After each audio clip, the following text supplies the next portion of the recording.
wabarakatuh. Salam sejahtera bagi rekan-rekan semuanya. Pada video kali ini saya akan sharing mengenai tema teori perdagangan internasional, di mana tema ini dipelajari dalam mata kuliah administrasi ekspor impor, mata kuliah bisnis internasional atau pemasaran internasional pada jenjang pendidikan tinggi. Lebih jelasnya saya akan menjabarkan beberapa teori yang dimaksud pada slide berikut ini.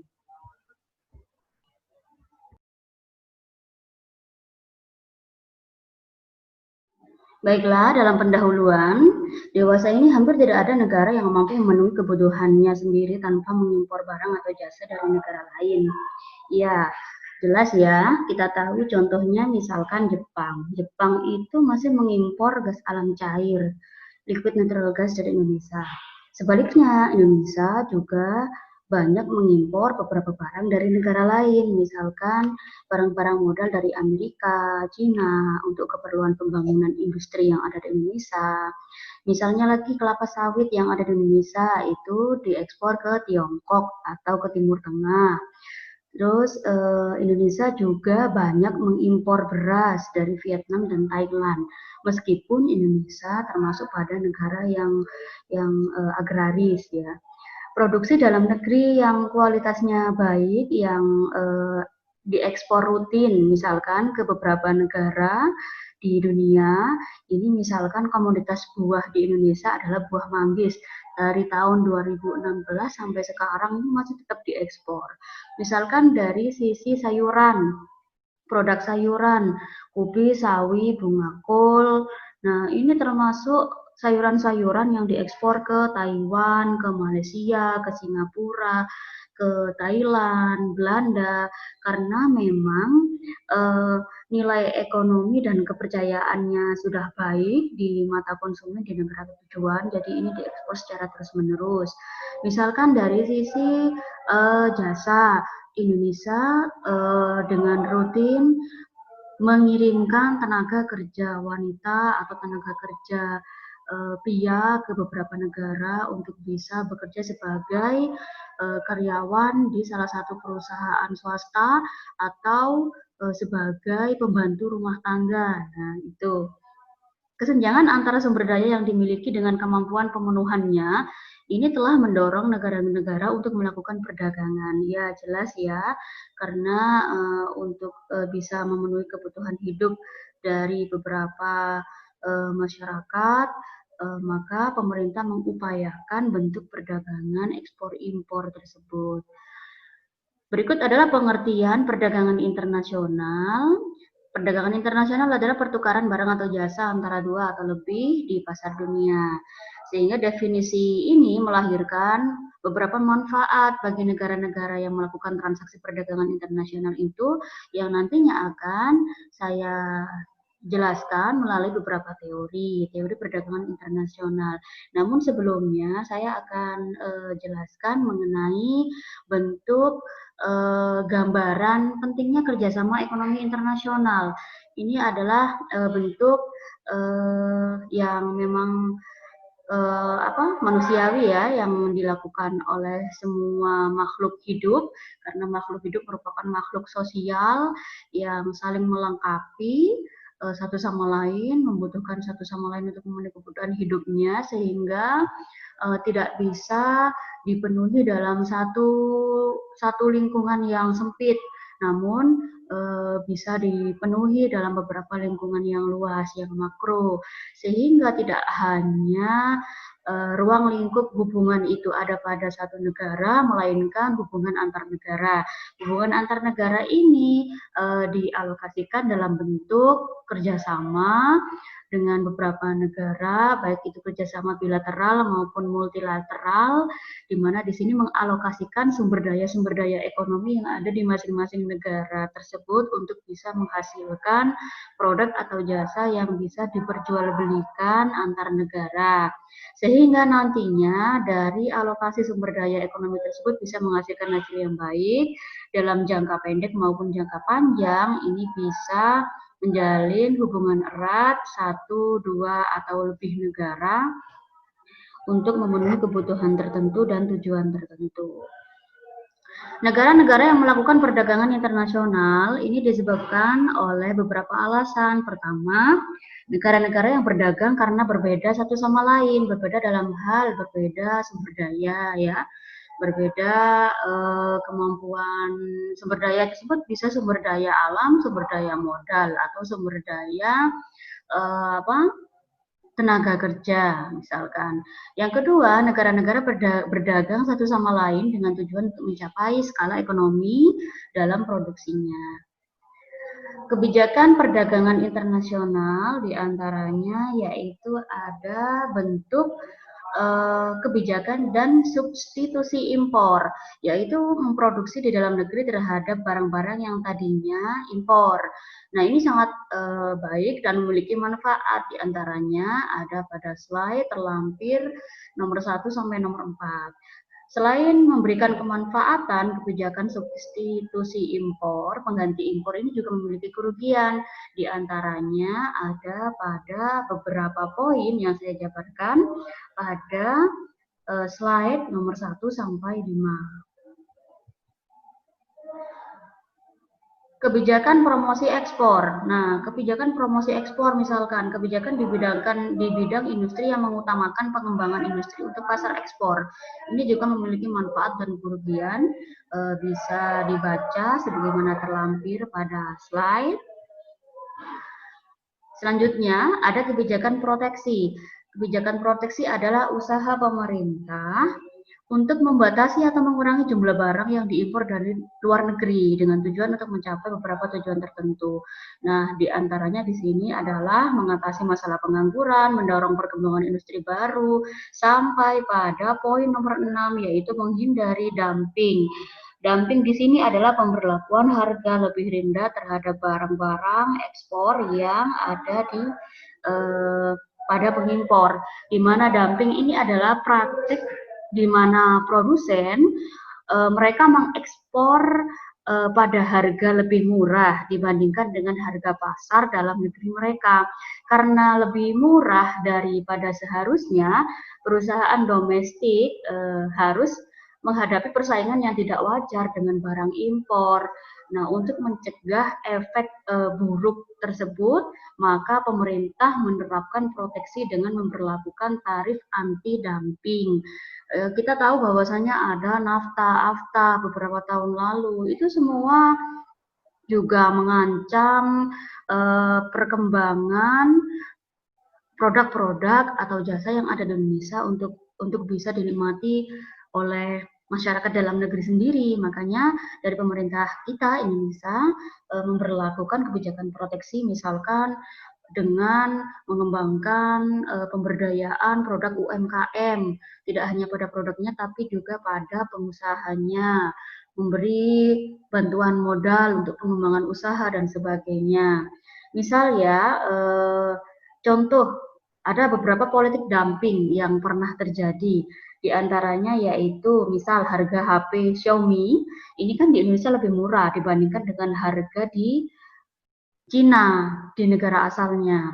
Misalnya Cina mengekspor sutra ke India dengan harga murah, padahal India itu adalah negara penghasil sutra juga. Misal lagi dominasi terigu, terigu Turki misal ya, di beberapa tahun terakhir, atau terigu yang dari luar negeri di Indonesia. Ini disebabkan karena harga terigu asal negara-negara yang lain itu lebih murah. Misalkan lagi tuduhan politik dumping atas penjualan kertas. Nah, penjualan kertas di Indonesia ke Korea. Nah, ini bentuk dari beberapa politik dumping yang pernah terjadi.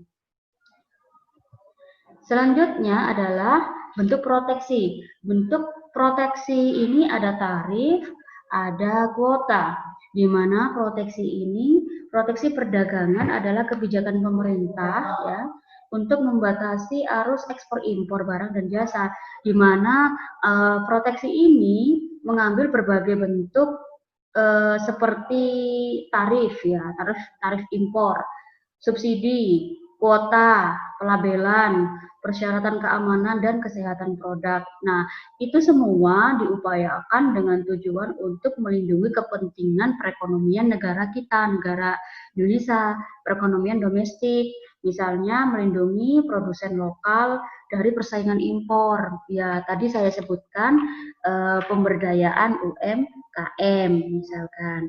Nah, ini misalkan dari tarif ya, tarif ini ada pemberlakuan pajak untuk komoditas ekspor.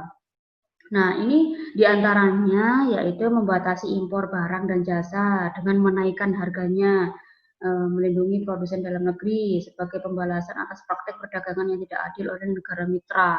Nah, ini juga bisa menambah pendapatan negara. Diberlakukan bila harga pasar internasional ini lebih rendah daripada harga domestik. Misalkan lagi bentuk proteksi ada kuota. Kuota di sini kebijakan pembatasan jumlah barang impor yang boleh masuk ke pasar domestik tidak dapat menambah pendapatan pemerintah. Yang tarif tadi bisa menambah, yang kuota tidak bisa menambah.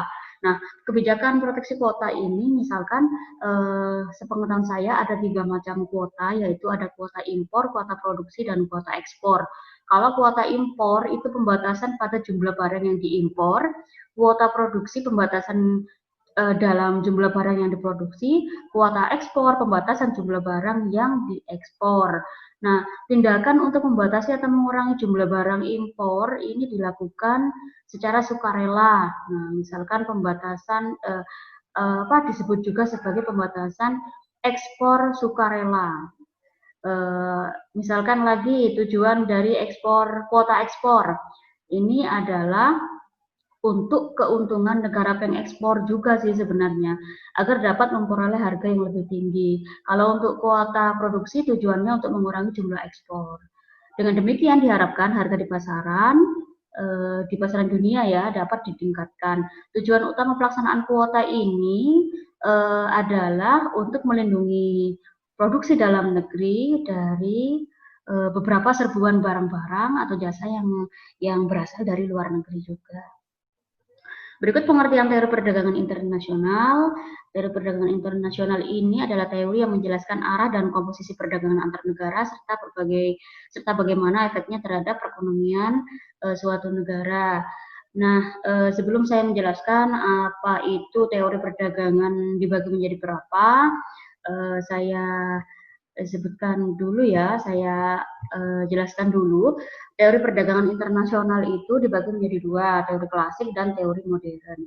Kalau teori klasik itu dibedakan menjadi 3, teori absolute advantage, teori komparatif advantage, teori komparatif cost ya. Sedangkan teori modern itu dibedakan menjadi ada teori faktor produksi, proporsi, teori kesamaan harga faktor produksi, teori permintaan dan penawaran, teori kurva kemungkinan produksi, dan teori Avercarve. Nah, ini adalah bentuk teori klasik dicetuskan oleh Adam Smith. Teori ini memusatkan perhatian pada variabel real. Contohnya, nilai barang diukur dengan banyaknya tenaga kerja. Teori ini menganggap bahwa tenaga kerja bersifat homogen. Selanjutnya ada kemanfaatan relatif. Kemanfaatan relatif di sini adalah pencetusnya J.S. Mill ya. Teori ini menyatakan bahwa suatu negara akan menghasilkan dan mengekspor barang yang memiliki comparative advantage terbesar dan mengimpor barang yang mengalami comparative disadvantage. Tadi mengenai kemanfaatan absolut, maaf saya kembali ya. Ini keuntungan akan diperoleh apabila masing-masing negara itu mampu menghasilkan barang-barang tertentu dengan jam atau hari kerja yang lebih sedikit dibandingkan dengan seandainya barang-barang itu dibuat oleh negara lain.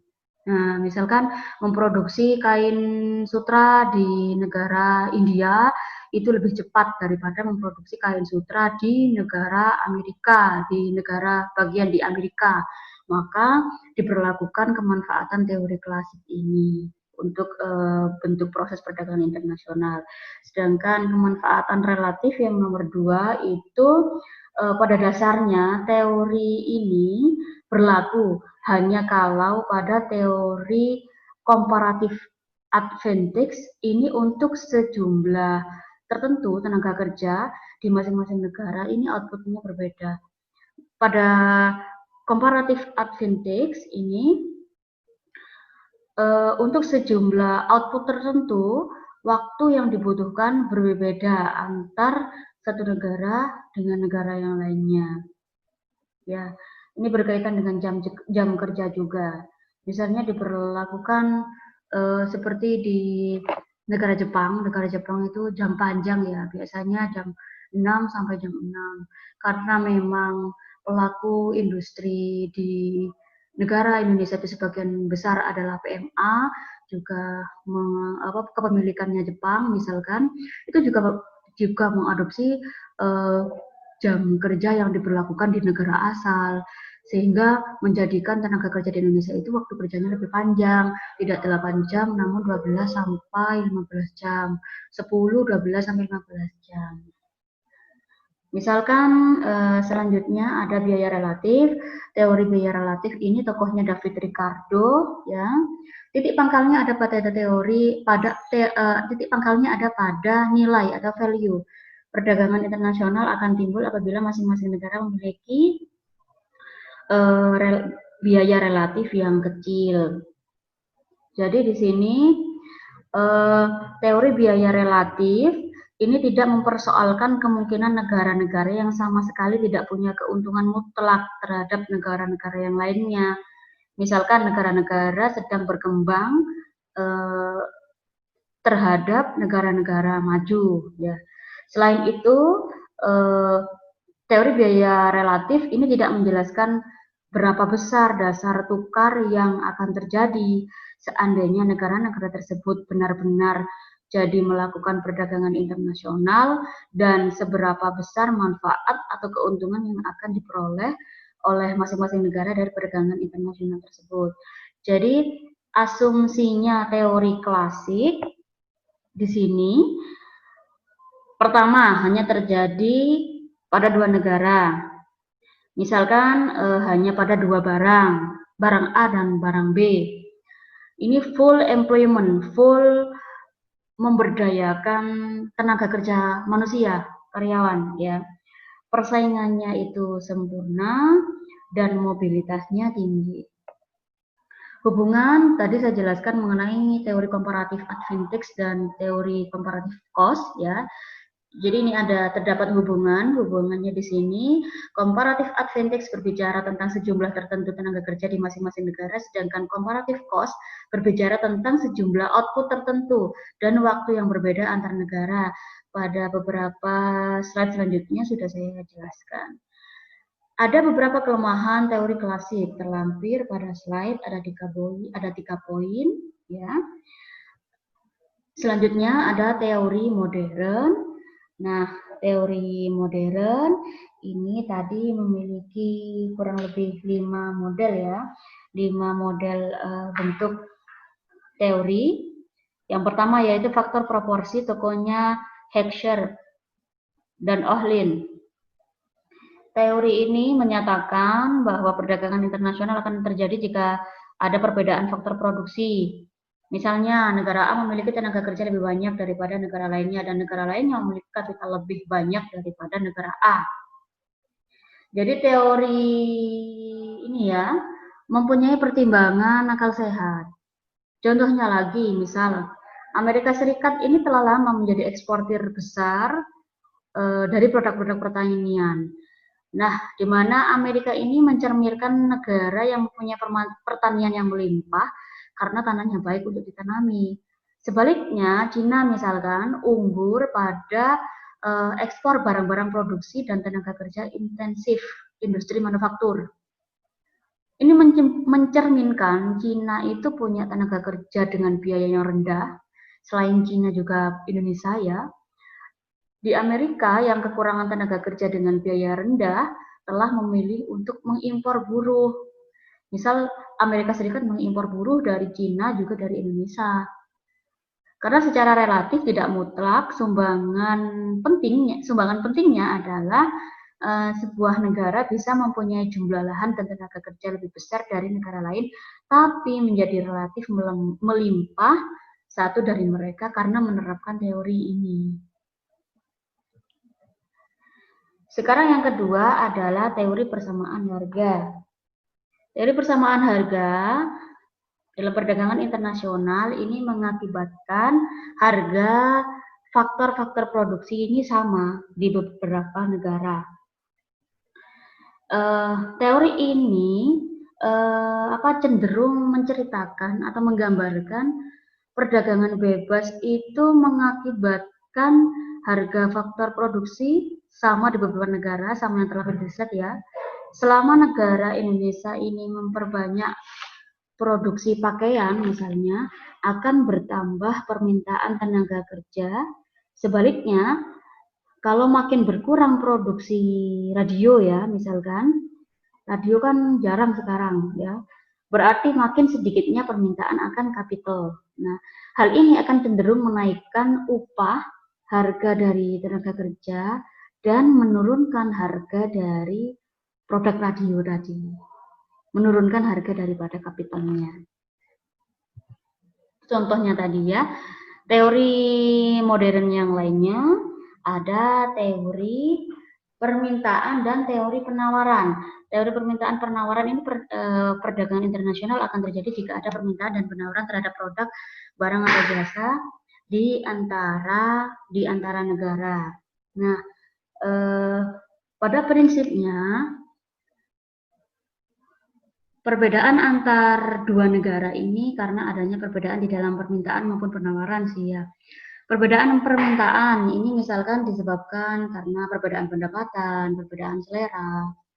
Kalau misalkan perbedaan penawaran bisa disebabkan karena jumlah dan kualitas faktor produksi, tingkat teknologi. Nah, itu asumsi teori permintaan dan penawaran ini ada persaingan sempurna pada poin A sampai poin G, ya. Tidak ada capital flight, tidak ada bentuk modal yang disalahgunakan.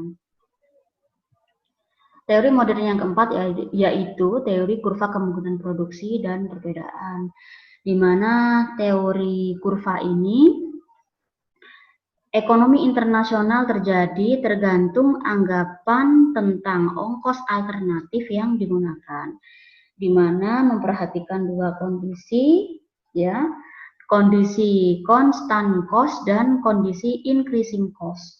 Constant cost berarti ini kan lebih pada biaya tetap, jadi senantiasa tidak berubah biayanya walaupun mengalami peningkatan atau penurunan jumlah barang yang diproduksi atau yang dihasilkan. Kalau increasing cost ini lebih pada kenaikan biaya ya, kenaikan biaya misalkan disebabkan karena inflasi atau karena tingginya peredaran uang, ya, tingginya beberapa isu-isu politik yang ada di suatu negara sehingga mempengaruhi mengenai harga beberapa produk atau jasa dan sebagainya.